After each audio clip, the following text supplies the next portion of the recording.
Yo tout le monde, ici Lucas. Et Jessie.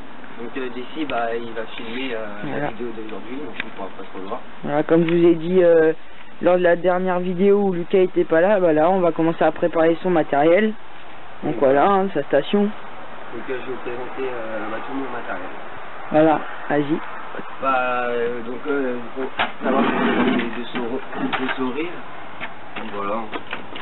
Avec des boîtes à l'intérieur pour mettre la pâte. Voilà. Sert toujours des. Voilà. Avec la morse parce qu'on pêche souvent ici au feeder. Donc voilà. Ensuite, bah, je vais vous présenter mes flotteurs. Donc voilà. Donc quelques flotteurs que j'ai. Montre un peu tout ce que. Enfin. Les Les particularités des flotteurs. C'est comme ça. Au niveau des grammages. Là, il y a des petites olives. Bah, alors cela c'est 1 gramme. 1 gramme, 0,20, enfin, je sais pas, il y en a plein, et puis un peu de tout quoi. Ouais voilà, et puis j'ai un petit peu de tout aussi en dessous. Ouais. Donc voilà. Ouais, que des rives, hein. On prévient. Donc voilà, donc ouais, je suis plus chez Rive. Je trouve que c'est une assez bonne marque. Ensuite, bah ouais, donc sur ma caisse, j'ai installé un bac à amorce. Ouais voilà, on va dire que c'est plus pour l'amorce. Donc voilà, de chez Milo. Du coup moi j'y mets mes flotteurs. Enfin, pour la présentation de la vidéo, sinon je mets mon amorce. Ensuite sur la station nous avons un support canne. Donc pour éviter de la tenir toute la journée comme ça, au moins elle est là. On est droit, le poisson, on fer et puis voilà.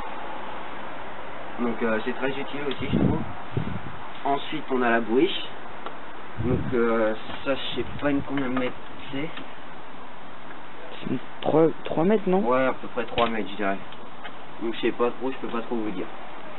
Ensuite, bah, donc en accessoire j'ai acheté ça aussi. Donc ça c'est très utile je trouve, parce que quand on est en pente, on peut mettre sa canne là au lieu d'éviter de la faire glisser comme moi par exemple. La mettre par terre et on marche dessus quoi. Donc c'est très utile. Donc qui se vise sur la caisse. Attendez. Voilà. Donc ça on peut la visser sur la station. Bon, voilà. Donc ensuite je vais vous présenter un autre matériel. Bon moi j'appelle ça un peu comme un placeur. Donc là ici on a une pochette pour mettre ce que vous voulez. Enfin on peut mettre des cartes, votre permis de pêche, tout ce que vous voulez. Moi j'ai mis mes poches. Donc là, une première poche devant avec une fermeture. Là où j'ai mis mes fils, permis de pêche en dessous, des stop bouillettes. Donc là tu pêches à peu près avec quoi comme fil?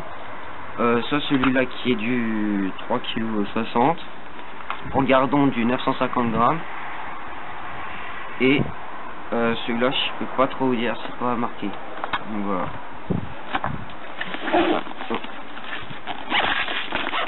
Hop, ensuite je vois ça. Donc là ensuite vous atterrissez dans la partie centrale. L'effet classeur. Voilà, donc l'effet classeur tout. Aussi ce qui est bien là on a des scratchs. Pour y mettre vos bas de ligne. Et ensuite vous pouvez les scratcher. Et les bas de ligne pour plusieurs tailles, voilà. C'est des punaises. Hein. Voilà, donc vous pouvez placer ça où vous voulez. Moi je m'en suis pas servi encore. Voilà. Après, soit les bas de ligne sont montés. Ça, voilà, ensuite, ça c'est très utile un peu. Donc, voilà, vous pouvez fermer. Fermeture facile en plus. Ensuite là j'y mets mes hameçons. T'as plusieurs sortes d'ailleurs. Le train. Donc, attendez parce qu'il y a un train.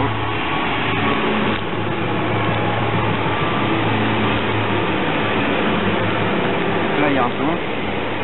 Voilà la carte. Voilà. Explique-nous le système. Donc là en fait on passe le fil ici.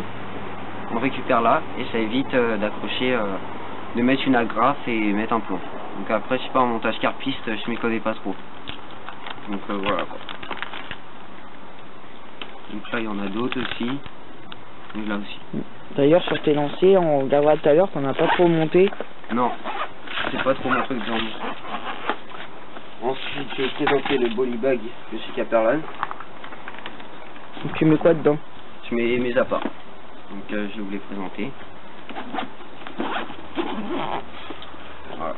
Donc là déjà la petite boîte à l'air. Attendez. Encore un leurre dans la poche. Voilà. Donc là on a un peu tout, bah tenez. Non, ici on a un leurre. C'est souple. Alors soupe, comme je vous ai montré dans la vidéo dernière, c'est moi qui lui ai passé un gros shad avec une grosse queue. Voilà. Donc c'est un spinnerbait que JC m'a conseillé d'acheter pour le brochet. Voilà, avec un coloris comme je vous ai dit lors de la dernière vidéo, enfin sur les leurres assez flashy. Hein. Voilà. Puis ensuite bah d'autres leurres avec des faux poissons, des tombées, des cuillères. des bouchons pour le brochet, aussi des bouchons coulissants pour savoir où est notre ligne. Là aussi quelques petits accessoires. Voilà. Quelconque. Ensuite, avec quoi je pêche?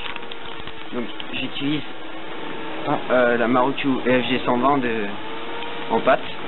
Alors ce qui change avec la mienne, c'est que celle-là elle est fine, et la mienne c'est une médium. Voilà, donc c'est plus des grosses particules que JC. Ensuite, j'utilise un additif pour la carpe, pour les pelets.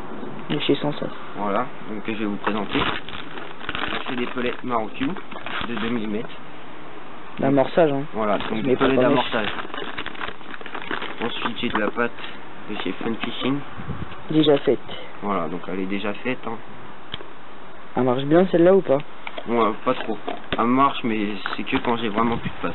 J'utilise une coupelle pour la pâte, bien sûr. Une autre coupelle pour le petit gardon que je vais vous présenter. Et quelques pop-up. À quoi? À la pêche? À la pêche, voilà. Donc ça sent très fort quand même. Oui. Elles sont bonnes en plus. La dernière fois, ça a bien marché. Donc voilà. C'était le Bully Bag. Ensuite, bah, on a voilà. Ensuite, on a la tablette. Moi, je peux les appâts et tout ça. Voilà. Donc ça, je l'ai acheté en plus aussi. Voilà. Ensuite, je vais vous présenter la partie centrale de la station. Donc voilà, bon, c'est un peu le bordel. Parce que la caisse s'est retournée quand on l'a prise.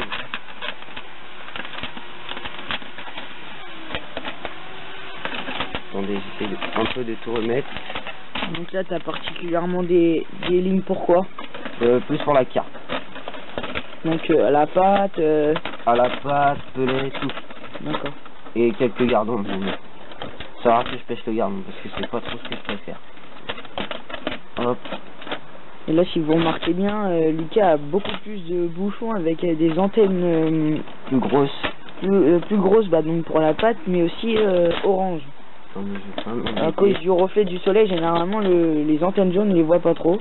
Voilà. Du coup, on n'aime pas trop pêcher. Donc hop, et celle-là normalement elle rentre, c'est sûr.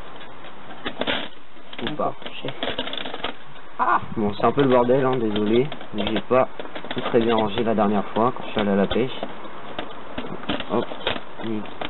Ça, c'est pareil. Voilà. Oh, et puis bah, voilà. Voilà. Donc ça c'était mes lignes, mes photos. Voilà.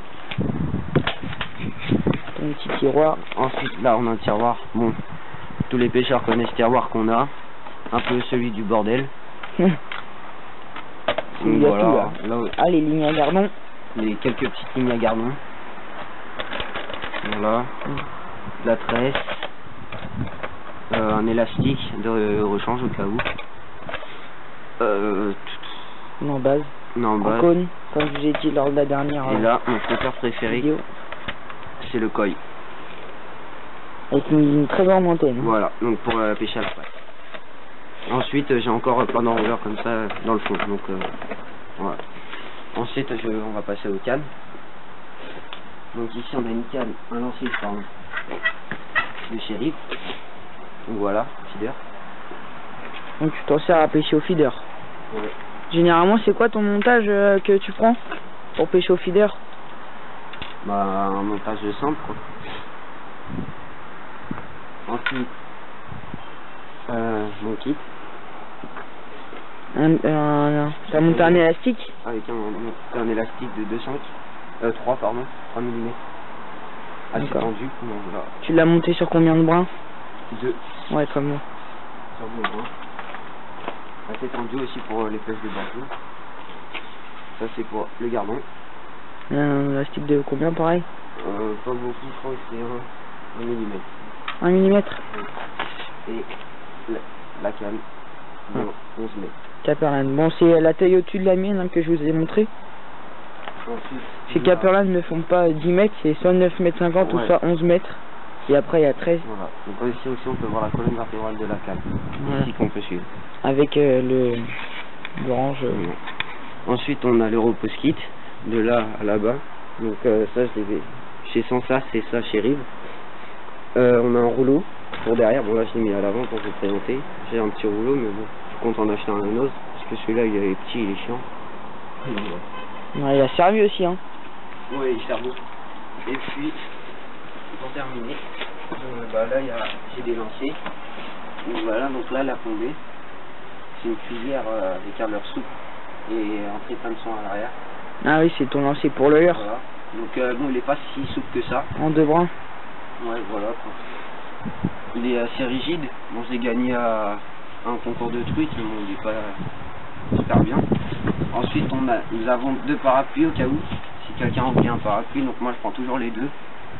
Comme ça, il y en a un pour moi, un pour l'autre. Ensuite, bah, là, ça c'est ma canne où je pêche au feeder aussi. Parce que l'autre, je l'utilise moins, vu que j'y tiens beaucoup quand même. Voilà. Ok.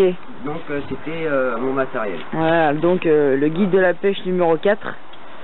Donc bah, la prochaine fois, je pense que là on a fait tout le tour de notre matériel, donc on pense faire la prochaine fois à la pêche. Ouais, la prochaine fois ça sera la pêche. Voilà. Donc soit on pêchera au leurre, soit au coup. Voilà.